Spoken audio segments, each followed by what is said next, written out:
I had this great urge just to get up here and say, "Shut the fuck up, George Bush!" After those lovely young women, so much verve. Okay, I'm going to read just a few poems from the Memory Cards and Adoption Papers volume. I'm going to read this first one because I realized it mentions Leslie Scalapino in it. This book started as a long prose piece that was just junk, so I broke it into index card size prose poems, hence the memory cards. I also fear I need to gloss, even for the Americans, I am not impressed with your sports knowledge. There is a reference to the Red Sox in the poem. The Red Sox are a Boston baseball team. They were terrible for 80 years, and then they beat my Cardinals in a World Series. So, anyway. My miserable life, he said and laughed. Arbiter of pronunciation, religious gunman. His shrill shirt ballooning, the poet falls to his death by water, prophesying the past as if it were his to spell.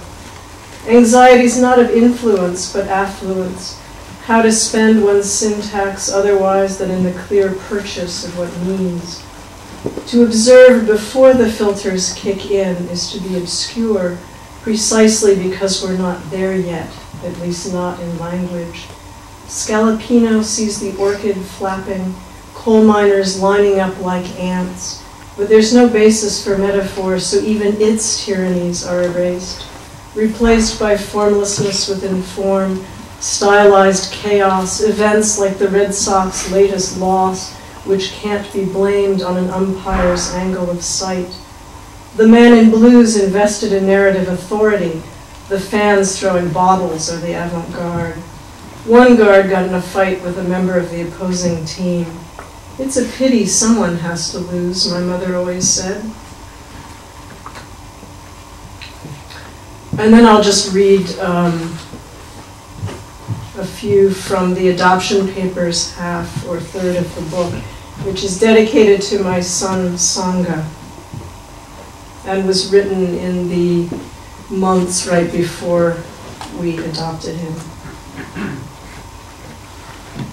Misnomers, gaps, the idle facts that have no home. That empty niche is for the Virgin Mary, my friend said at the mosque. I have a stepmother and stepfather, but they'll never meet.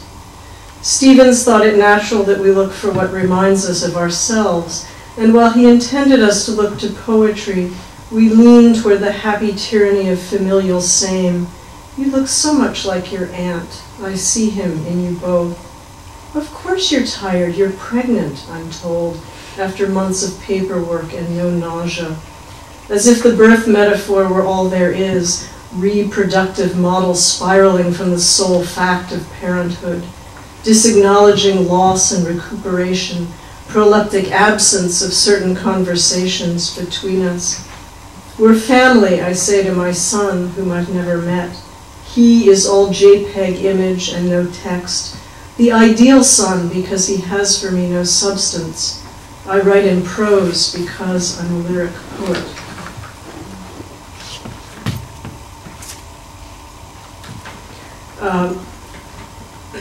I'll dedicate this one to you, Tom. You've been wanting a German accent all day, so this one's for you.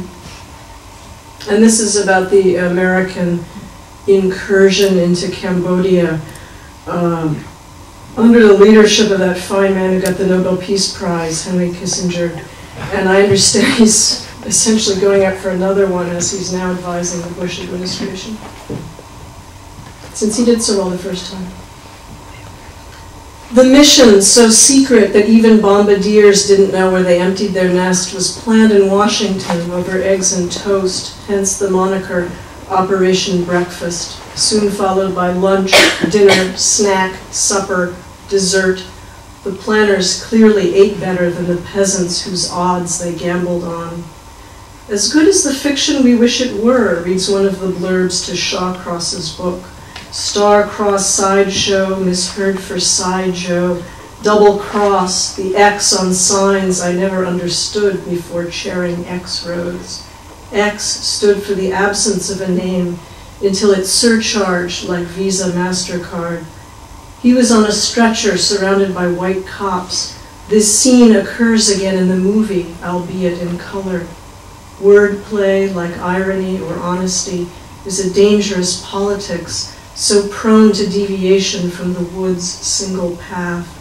When asked what he should be called, Dr. Kissinger replied, "Oh, Your Excellency would work just fine."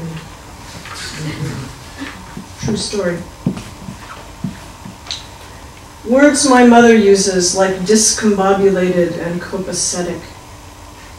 Is it Cambodia now? Flyer on a Berkeley College doorway circa 1979, bring a bag lunch for Kampuchea. After my father wrote to Nixon to demand he fire Melvin Laird, his taxes were audited for years. The political is personal. Sterilize bottle nipples and expect your baby to grieve or not for several days. Will you go see the piles of skulls? Having had the hallucinations, we enter the real as tourists, country of Holocaust where blood-red rubies sell cheap. If I were to do it again, I'd buy more art. The real German angel flinched, curious the empathy without feeling or Farbe, an amniotic fluid of nattering, digressions as the crux of the matter or lack, an old man in a bombed-out plots telling stories of something else, unemployed trapeze artist caught in mid-air, extravagance of the ordinary, desire focused on this angel, handicapped not by wings but by oversight. Munich and Hiroshima surprised me with their lack of history, not its fullness. Attachment is a problem for babies over 6 months. Keep them in a snuggly. I wrote that intimacy is a kind of distance, as in the no, but now I take it back.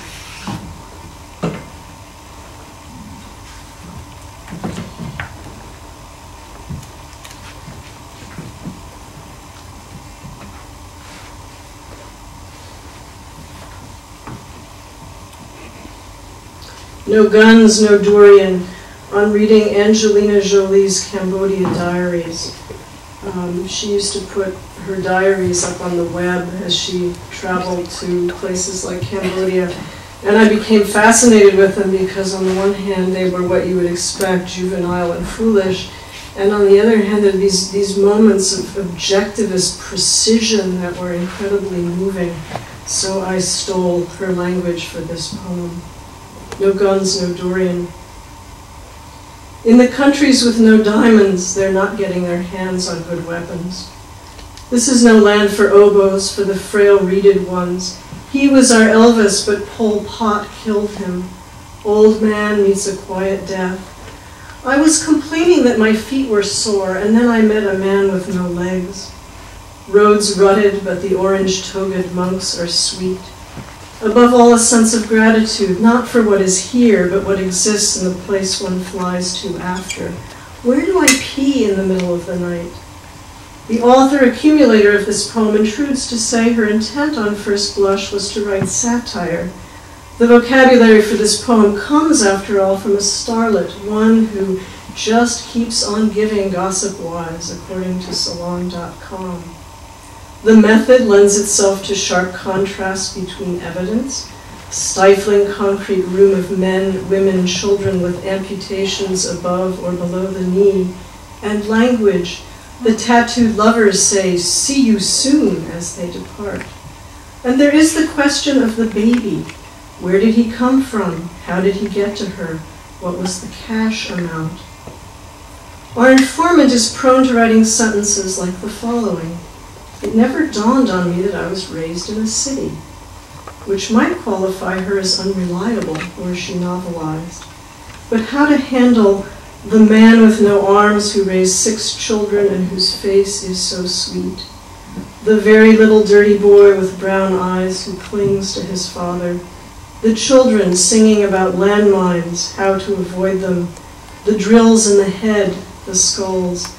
Even a starlet's nightmares, her desperate cliches, the ill-fitting self-references for whose self-reference fits, even these cannot break the narrative apart. She has found her subject. The starlet cannot be silenced. It was all so beautiful to see.